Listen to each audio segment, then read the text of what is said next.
السلام علیکم ورحمۃ اللہ وبرکاتہ۔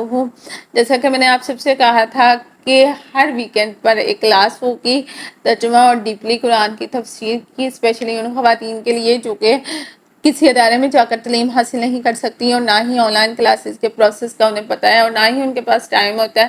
تو ان کے لیے یہ پروگرام لانچ کیا جائے گا تاکہ وہ ایز اے لسنر اس کو جوائن کر سکیں، سن سکیں اور پورا ہفتہ ان کے پاس ہوگا کہ وہ یاد کر سکیں، اور اگر یاد نہ بھی کرنا چاہیں تو سن کے بھی کافی زیادہ علم حاصل کر سکتی ہیں، اور اپنے فارغ اوقات میں یا کام کرتے وقت بھی وہ یوٹیوب سے آرام سے اس کو سن سکتی ہیں۔ ٹھیک ہے، تو بہرحال چلتے ہیں آج کے لیسن کی طرف۔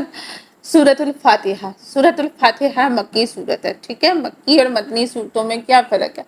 مکی صورتیں وہ صورتیں ہیں جو کہ مکہ اور اس کے اطراف میں ہجرت سے پہلے نازل ہوئی ہیں، اور مدنی صورتیں وہ صورتیں ہیں جو مدینہ اور اس کے اطراف میں ہجرت کے بعد نازل ہوئی ہیں، ٹھیک ہے۔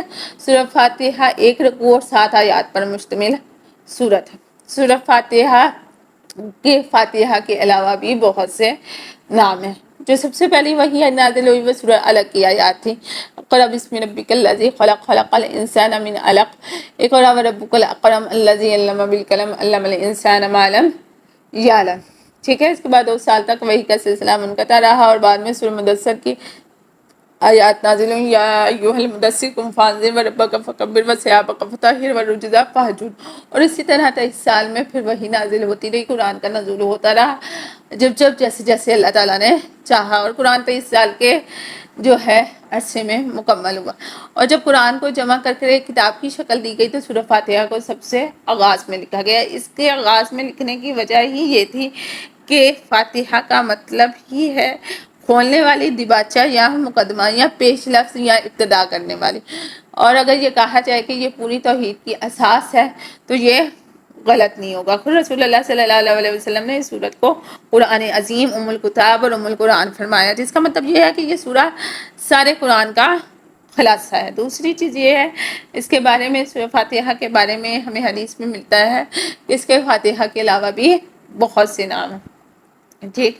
اس کو جو ہے اس سورت کو سورہ فاتحہ بھی کہا جاتا ہے، ام القرآن یعنی قرآن کی ماں، ام الکتاب یعنی کہ کتاب کی ماں بھی کہا جاتا ہے، سب المثانی بھی کہا جاتا ہے، 7 آیتیں بار بار دہرائے جانے والی، رقیہ بھی کہا جاتا ہے، دم کر کے پھونک مارنے والی، سورۃ شفا بھی بولا جاتا ہے۔ اللہ کے نبی صلی اللہ علیہ وسلم نے فرمایا سورہ فاتحہ میں صرف موت کو چھوڑ کر ہر بیماری کی شفا ہے، اور اس کے علاوہ جو ہے اس کو سورۃ الصلاۃ بھی کہا جاتا ہے، یعنی نماز میں پڑھے جانے والی۔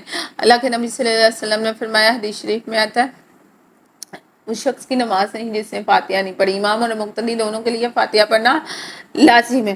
سیدنا عبداللہ بن عباس رضی اللہ تعالیٰ عنہما فرماتے ہیں، ایک دن جبریل علیہ السلام رسول اللہ صلی اللہ علیہ وسلم کے پاس بیٹھے ہوئے تھے، انہوں نے اپنے اوپر ایک زوردار آواز سنی، انہوں نے اپنا سر اٹھایا، پھر فرمایا یہ آسمان کا ایک دروازہ ہے جو آج سے پہلے کبھی نہیں کھلا، پھر فرمایا یہ ایک فرشتہ ہے جو آج سے پہلے زمین پر کبھی نازل نہیں ہوا، پھر اس فرشتے نے آپ صلی اللہ علیہ وسلم کو سلام کیا اور 2 نوروں کی خوشخبری دی، اور کہا یہ 2 نور آپ ہی کو دیے جا رہے ہیں، آپ صلی اللہ علیہ وسلم سے پہلے کسی نبی کو نہیں دیے گئے، ایک سورہ فاتحہ، دوسرا سورہ بقرہ کی آخری 2 آیات۔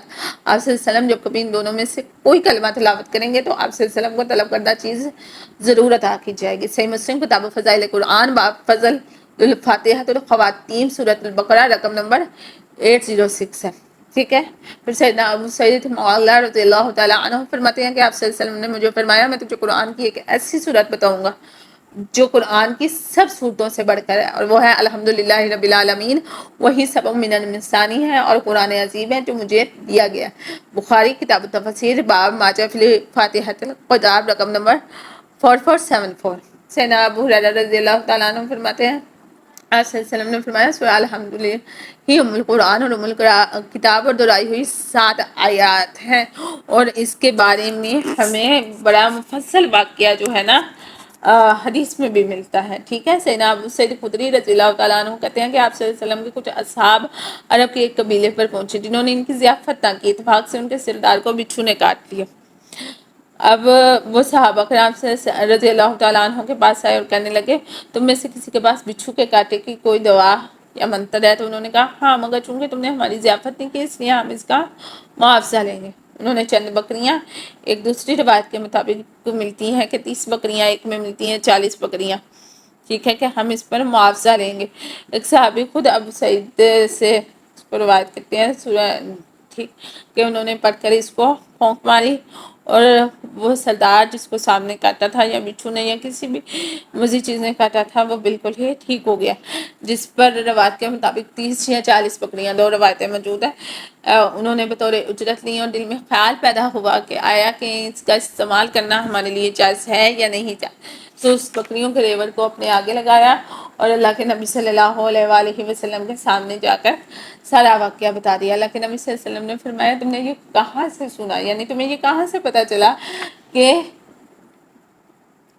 سورہ فاتحہ بیماری کی شفا ہے، جس پر صحابی نے کہا کہ ہم نے آپ کی زبان مبارک سے سنا تھا، تو آپ مسکرائے اور کہا اس میں میرا حصہ بھی رکھنا۔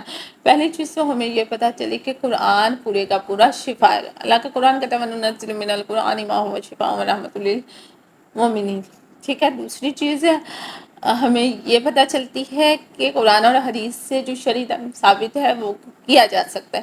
تیسری چیز ہمیں یہ پتا چلی رہی ہے کہ اگر ہمیں دم کرنا آتا ہو تو ہمیں دوسرے کی مدد کرنی چاہیے۔ چوتھی چیز ہمیں یہ پتا چلی ہے کہ سورہ فاتحہ شفا ہے، بیماری کے علاوہ ہر چیز کی شفا اس میں ہے۔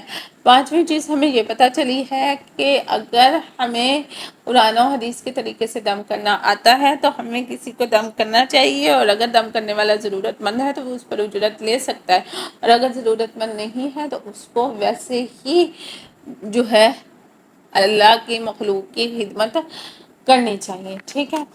اب آگے چلتے ہیں تعوذ کی طرف، ٹھیک۔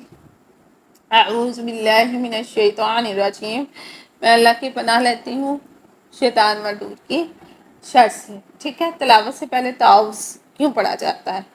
کیونکہ یہ قرآن کا حکم ہے فَإِذَا قَرَأْتَ الْقُرْآنَ فَاسْتَعِذْ بِاللَّهِ مِنَ الشَّيْطَانِ الرَّجِيمِ۔ آپ صلی اللہ علیہ وسلم سے اللہ تعالیٰ نے خطاب فرمایا کہ قرآن پڑھنے لگے تو شیطان مردود سے اللہ تعالیٰ کی پناہ کو طلب کر دیا کیجیے۔ تو یہ تو ظاہر ہے کہ پناہ کسی نقصان دہ چیز سے طلب کی جاتی ہے، کسی نقصان پہنچانے والی چیز یا دشمن سے درکار ہوتی ہے، اور ایسی ہستی سے پناہ طلب کی جاتی ہے جو اس نقصان پہنچانے والی دشمن سے زیادہ طاقتور ہو۔ شیطان چونکہ غیر محفوظ طور پر انسان کی فکر پر اثرات رکھتا ہے، اثر انداز ہوتا ہے، لہٰذا یہ دعا دراصل قرآن کی تلاوت کے دوران فکری سے بچنے کے اور قرآن سے ہدایت حاصل کرنے کی دعا ہے۔ یہ وہ دعا ہے جو اللہ تعالیٰ نے خود اپنے بندوں کو سکھائی ہے۔ پھر بسم اللہ الرحمن الرحیم، ساتھ نام اللہ کے جو بہت مہربان نہایت رحم کرنے والا ہے۔ اب آج یہ اکثر جگہوں پر ہم بسم اللہ الرحمن الرحیم لکھا دیکھتے ہیں اور اس پہ لکھا ہوتا ہے شروع اللہ کے نام سے، ٹھیک ہے، جبکہ بسم اللہ میں کسی لفظ کا مطلب شروع نہیں ہے۔ بی کا مطلب ہے ساتھ، ٹھیک ہے، بی ساتھ اسم نام الرحمن جو بڑا مہربان، الرحیم رحم کرنے والا، بی ساتھ اسم نام اللہ کا الرحمن جو بڑا مہربان، الرحیم نہایت رحم کرنے والا۔ اب بسم اللہ الرحمن الرحیم ہر سورت کے آغاز میں پڑھی جاتی ہے سوائے سورۃ توبہ کے، کیونکہ سورۃ توبہ کی ابتدائی آیات عذاب کی آیات ہیں اور بسم اللہ برکت حاصل کرنے کے لیے پڑھی جاتی ہے، ٹھیک ہے۔ سیدنا عبداللہ بن عباس رضی اللہ تعالیٰ عنہ فرماتے ہیں کہ رسول اللہ صلی اللہ علیہ وسلم سورت کے ختم ہونے کو نہیں پہنچتے تھے جب بسم اللہ الرحمن الرحیم نازل نہ ہوتی۔ ابو داؤد کتاب الصلاۃ باب من جہر بہا رقم نمبر 788، جس کا مطلب یہ ہوا کہ بسم اللہ الرحمن الرحیم سورتوں کی تعداد کے برابر ہے، یعنی کہ 113 بار نازل ہوئی ہے۔ سورۃ توبہ کے ساتھ نازل نہیں ہوئی کیونکہ سورۃ توبہ کے سٹارٹ کی جو آیات ہیں وہ کیا ہیں؟ عذاب کی آیات ہیں اور ان میں برکت نہیں حاصل کی جاتی، اور بسم اللہ الرحمن الرحیم قرآن کی ایک مستقل آیات ہے جسے سورہ نمل کی آیت ہے، ٹھیک ہے۔ تو بات یہ ہے کہ جبریل علیہ السلام وحی لے کر جب آتے تھے تو بسم اللہ پڑھتے تھے۔ اللہ کے نبی صلی اللہ علیہ وسلم نے بھی ساتھ پڑھی اور صحابہ کرام کو بھی پڑھنے کا حکم دیا، اور حدیث سے بھی ہمیں ملتا ہے کہ اللہ کے نبی صلی اللہ علیہ وآلہ وسلم نے فرمایا جس کام کے شروع میں بسم اللہ پڑھی جاتی ہے وہ بابرکت ہو جاتا ہے، اور جس کے شروع میں بسم اللہ نہیں پڑھی جاتی اس کام سے برکت کو اٹھا لیا جاتا ہے، یعنی کہ وہ بے برکت ہی رہتا ہے، ٹھیک ہے۔ تو بات یہ ہے کہ اس سے ہمیں کیا پتہ چلا کہ تعوذ اور تسمیہ دونوں کا پڑھنا لازم ہے، اور اس کے ساتھ ہی آج ہمیں جو ہے سورہ فاتحہ کی فضیلت اور جو ہے تعوذ اور تسمیہ پڑھنے کی وجہ معلوم ہوئی۔ وآخر دعوانا ان الحمدللہ رب العالمین۔